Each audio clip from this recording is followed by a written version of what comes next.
or hello, Talker Dudes. Okay, I'm gonna try to do this. I actually have COVID right now. I'm almost like through my isolation period, and I feel okay, but I'm still having a little bit of trouble not coughing a little bit. So I'm gonna try to record this as well as possible. I went 3 whole years without catching it. Then go to Christmas dinner, catch COVID. And like, this is why I don't go home for the holidays, and this is why I don't go around family. December 2022 recommendations. Last time I'll be saying that number. I hope everyone had a good holiday, because mine was pretty good despite getting COVID. For the yes section, you are my spring. Though it is cute, if that makes sense, because this guy has like a dual personality, so half the things he's doing he doesn't actually mean.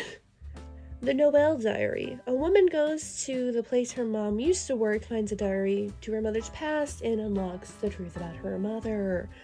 Falling for Christmas. Lindsay Lohan stars in this cute Christmas movie. I hope she's going to return to acting. I love her so much. Crime Scene, the Texas Killing Fields. This is actually really scary. I live in Texas, and it's crazy I didn't know about any of this. Mind Your Manners. A reality show where a life coach comes in and fixes different problems depending on the person, and it's really sweet and nice, and I just like the way she says things. Christmas Full of Grace. This comedy is so unhinged. I love it. A guy literally meets a random girl and decides to bring her home for Christmas with his uptight mother, and, hilarity ensues. Murder in the Courtroom. I love this little series. I hope the Indian Predator series continues on Netflix. I think this is like the 3rd or 4th rendition of it, I believe.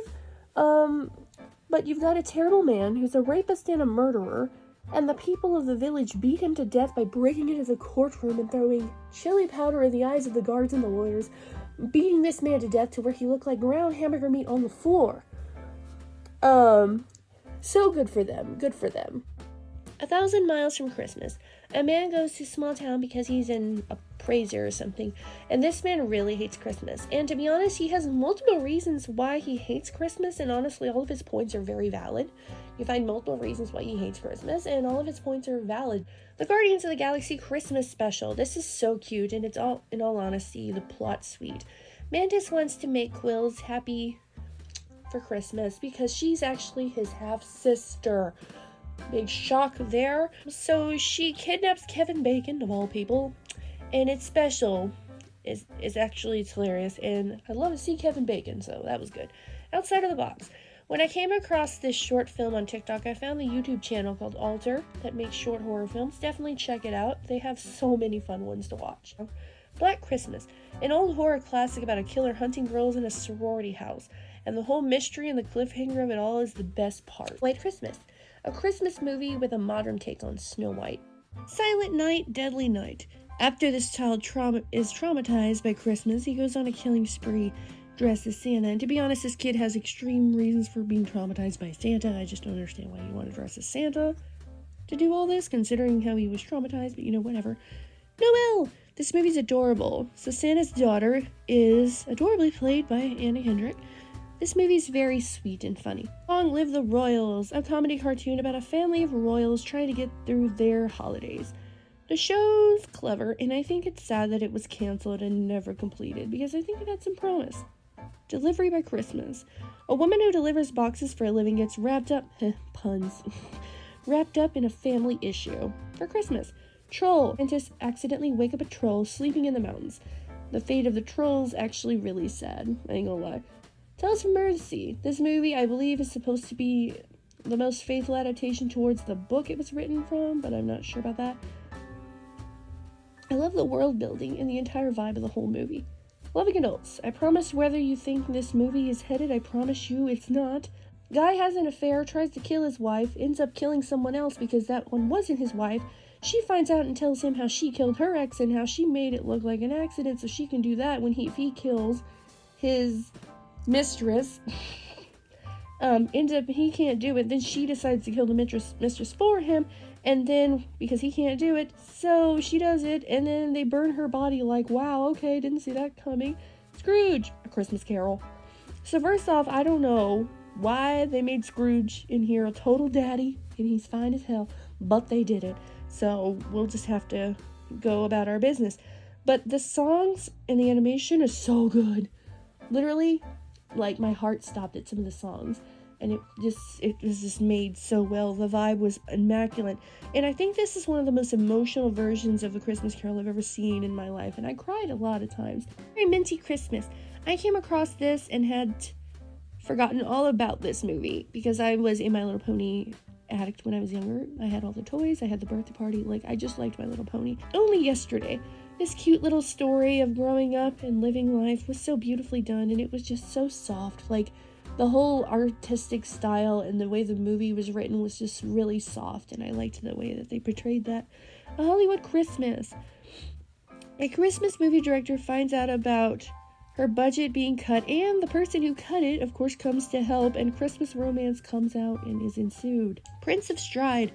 I thought this was going to be about track, but Stride is more like a similar sport we have, like relays, with the batons mixed with like track, I guess you could say.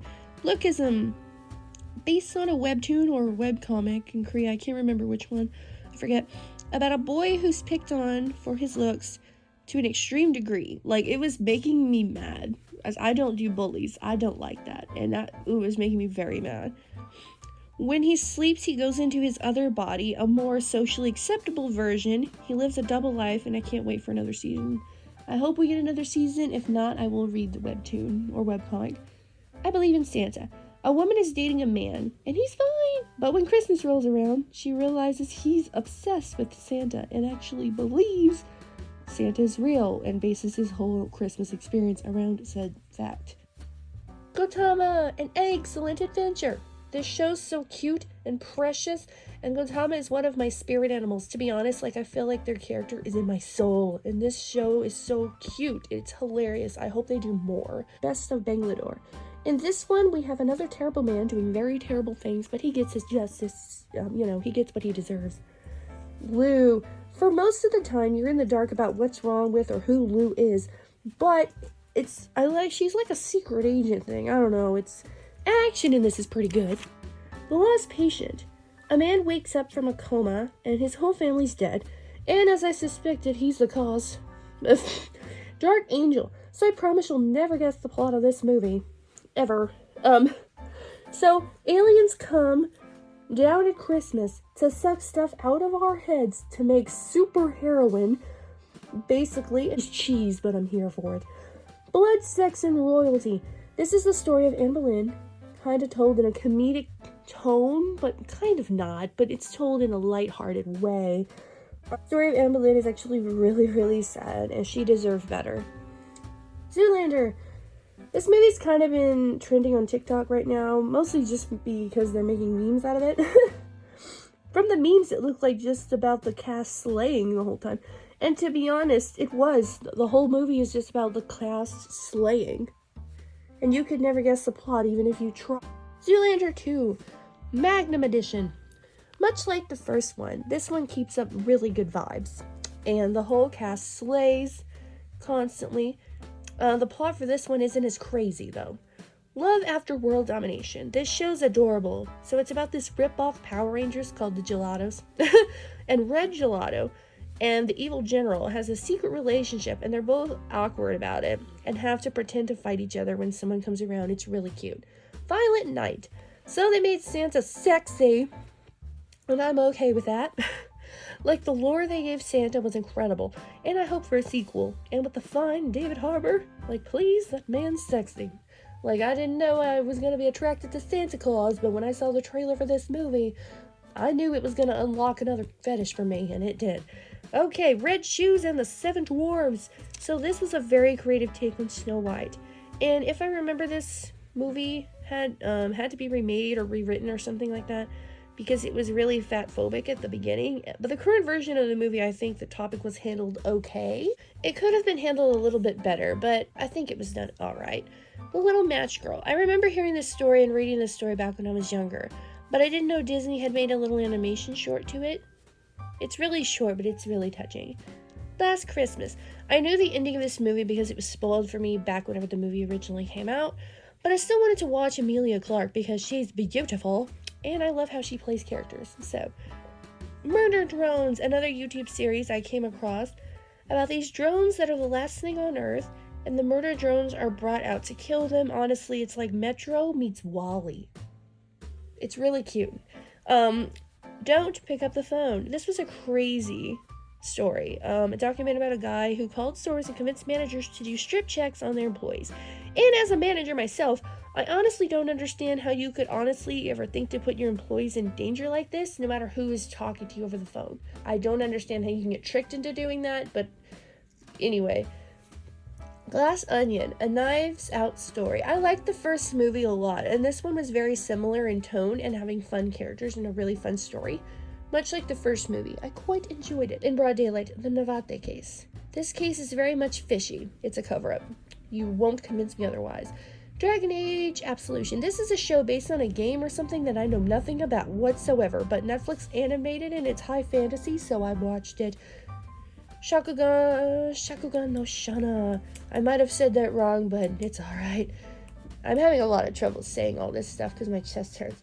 The anime actually has a very, very confusing plot, but basically, our main boy dies and becomes a torch, soon to be dead from the world, and he is partnered up with the girl who he named Shauna, and it's a slow burn romance. I'm almost down for that. Never the meh section, the Killing Tree. The poor man that did the voice acting for the Killing Tree was giving it his all. That poor guy probably had no idea what movie he was acting in, but he gave it his all. This movie did not deserve his voice acting talent. A killer gets brought back to life and accidentally put his soul inside of a Christmas tree, kind of like Chucky, but Christmassy. The Perfumer. I think this was based on a murder novel about a killer taking people's pheromones or something. I don't know. Christmas Evil. This guy gets traumatized by his dad playing Santa, which I don't understand why it traumatized him in the way that it did. To want to wear a Santa Claus outfit and actually be Santa Claus and kill people, because the way it traumatized him, I feel like it would have made him not like Santa for other reasons, but whatever. The Thief and the Cobbler. This was trending on TikTok, so I went and watched it. Yeah, I know it was unfinished, so I'm not going to be too critical of it, but I guess I can't judge it too much. But I thought the abstract art style was really cool. Or on High School Host Club, the live action movie. This wasn't bad, it's just that it wasn't the same type of comfort as the anime was, and it just made me want to watch the anime again. So. And over the nose section. The Santa Clauses. Yeah, the other movies are nostalgic to me, but that's not my problem with this. I just couldn't get past the first episode, the dialogue, and the fact that the computer animation and the CGI look better in 1997 than it does now. It just proves to me how cheap they made that show. I hope you all have a happy holidays.